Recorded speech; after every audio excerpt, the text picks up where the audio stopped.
what's coming to me is because of my point of attraction.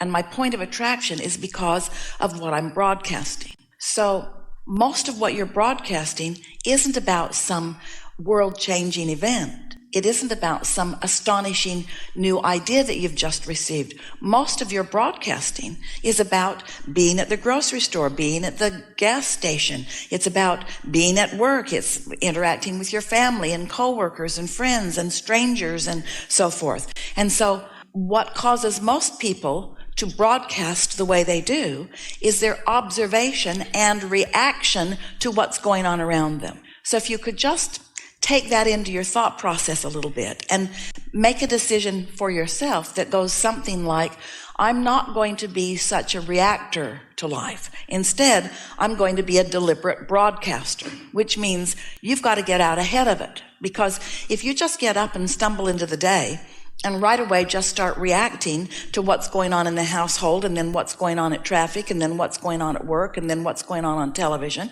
then you have no control over what you're broadcasting, and therefore you have no control over what your point of attraction is. But if when you put yourself in bed tonight, you say, while I sleep, momentum of thought will subside, and when I awaken, I'm going to focus upon positive aspects, and then you do that, then you get off on a new vibrational footing where your point of attraction is different, and then if you begin responding to those improved conditions, at least you're off on a better foot.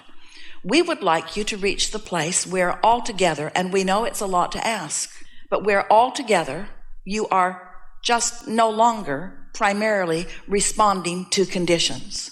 But you've got to get out ahead of that. That's why meditation helps you. When you quiet your mind for 15 or 20 minutes, that momentum subsides just like it did while you were sleeping through the night.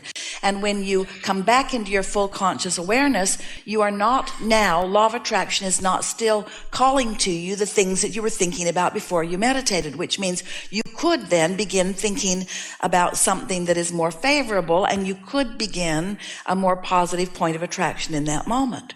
So if you are aware that you want to have a positive point of attraction, then you are aware that you want to have a positive output or a good feeling output, then before long you can get out ahead of it. So instead of reacting to things, wanted or unwanted, you are broadcasting deliberately, and then the reaction of the world has to be to your broadcast, to your deliberate broadcast. Prepave more?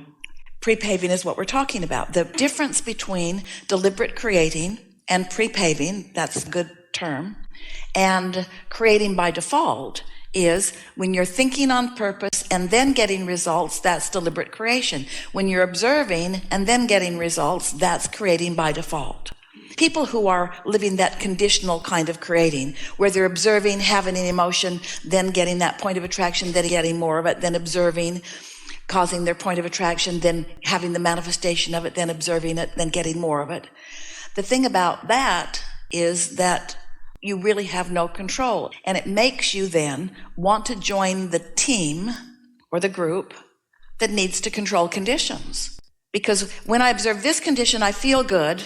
And if that condition would be more like this condition, meaning children or coworkers or employees or employers, if you would just be more like that, then I would feel better. But you can't get them to be more like that, so you don't feel better. And the more you are annoyed at them being like that, then the worse you feel. And the worse you feel, the more you need them to be like that. And so your world becomes, now hear this is a new conversation, and as this clicks into place for you, it's going to give you an understanding and therefore a new freedom that will really benefit you. So we started today by talking about how vibrations turn to thoughts and thoughts turn to things. In other words, how do you create your own reality? How do thoughts turn to things? And we're explaining to you that you through life have put a lot into your vibrational reality that has become a bigger and bigger and bolder and riper and readier reality for you to live. But you've got to be in the receiving mode of it. And so we've said to you some time ago, just get into the vortex. You've got to be a match to what's in your vortex in order for you to live in what you want to call manifested terms, what's in your vortex. And while many of you were able to accept that there is a vibrational reality, we began hearing from you things like, well, how do I get the money out of the vortex and into the bank? I accept that it exists, but so what? It existing and not being out here where I can play with it isn't very satisfying. And so we began giving you more understanding of how it's about you setting your receiver to the frequency of the transmitting vortex. You've got to have your frequencies line up, which means you have to be expectant of what's in there, or you cannot experience it. And so then we began talking more and more about you being the reason that these vibrational thoughts are turning more and more to accessible, seeable, hearable, smellable, tastable, touchable things. Now, here's the most important thing. It doesn't matter what the thought is, but it is a wonderful distinction if you can know for sure that you were in that thoughtless space before you received the thought.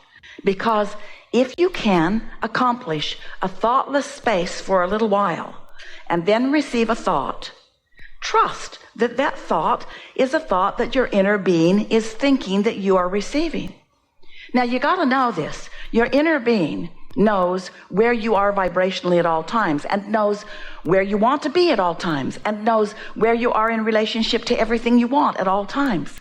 So your inner being is offering a thought to you that is the path of least resistance thought for you. And while you might want it to be book material, or you might want it to be an invention that has never been present on your planet before, and eventually it can be that, but at first, your first receiving thoughts, or your thoughts that are the most beneficial to you, are from where you are, what thought could you receive that would lead you in the fastest way to something that is important to you.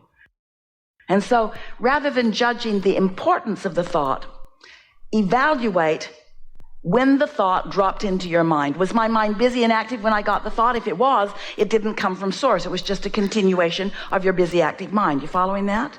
But if your mind was quiet and a thought dropped in, then bask in the deliciousness of that thought and stay there with it for the 15 or 20 minutes that you still have left in your sitting. And it may very well be that that thought will evolve into something more and something more and something more, or maybe another thought will drop in and another. But show yourself what receiving feels like. Don't take anyone's word for it. Show yourself that you are a receiver. Show yourself that you can be a receiver.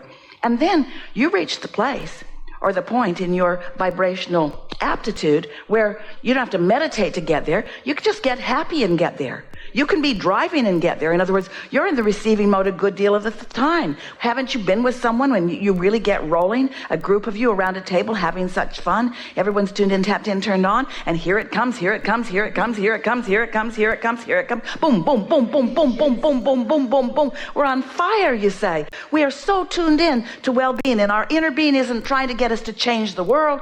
Our inner being is just guiding us through the most pleasant dinner that has ever been eaten, you see.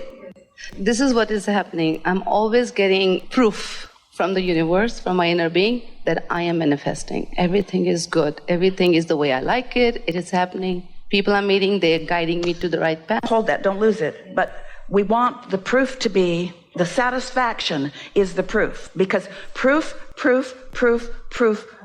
until there is that manifestation that you're wanting. But there's plenty of satisfaction, which is proof, satisfaction, which is proof, satisfaction, which is proof, satisfaction, which is proof, before there is the manifestation, the car in the garage or the what, yeah. Yes, I love that all. So? There I have this fear. Well, stop it. Because the fear, what is the fear? When you say, I have this fear, what you're actually saying is, sometimes I'm really not in the receiving mode. Sometimes my own conscious thoughts are so in the way that I am not letting it in. That I will take it away myself, that I'm on this path. Well, you might, but so what? So what? Aren't you going to allow yourself plenty of step ones? If you don't know what you don't want, how are you going to know what you do want? I like step 5. I don't like step 1. Well, then we have nothing for you. No. Because the entire universe is established. In other words, if you're asking no questions, you're having no expansion. If you're never in step 1, and we know step 5 is better because then you're not upset when you're in step 1. But when there is doubt, that means, and it happens to everyone, it will happen through most of your life. You see, You've thought so many thoughts, and it's a good thing, not a bad thing, because consider this. You get it that when you know what you don't want, you know what you do want, and that those rockets of desires, those transmissions of vibration, are what have created this vibrational reality that is the source of all that you are now receiving. Did you follow that? And do you know that? So as the contrast occurs, that's where the beginning of all of your creation comes from, which means if you don't allow yourself contrast and those moments of knowing what you don't want, you don't allow your evolution. The evolution of all that is, the expansion and evolution of every species is about that. You've got to be all right with that. And the thing about your inner being that we really want you to remember is that your inner being is so source energy oriented, never focused lackfully or hatefully, only in love and clarity, that if you find yourself, and sometimes it just feels impossible for you to feel otherwise, when you're focused upon something that you really do not want or really do not like, your inner being does not go there with you. That's why your emotional guidance system works for you the way that it does. When you find something that you don't want, your inner being holds steady to all the things that you have become. And while you are focused upon what you do not want, while you're calibrating to that without even realizing you are simultaneously calibrating to what is preferred, and that is what your inner being calibrates to. When you have what you call your death experience, we like to call it croaking, because we like to be disrespectful of your idea of death, because your idea of death does not exist.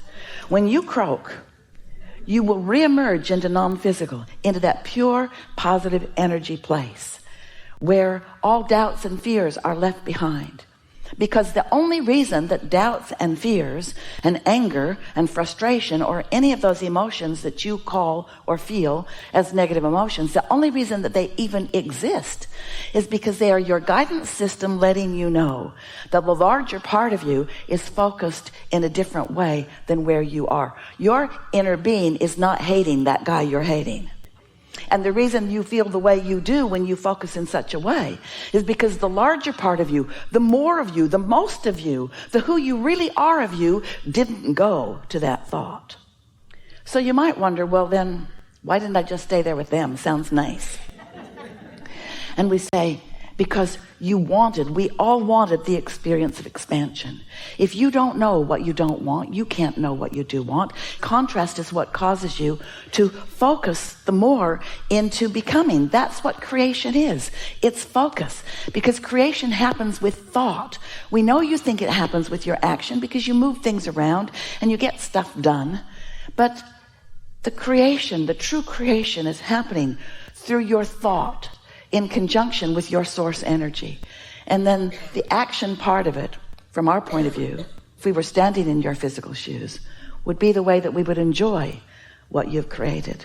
You're brilliant creators, worthy beyond our ability to express it to you.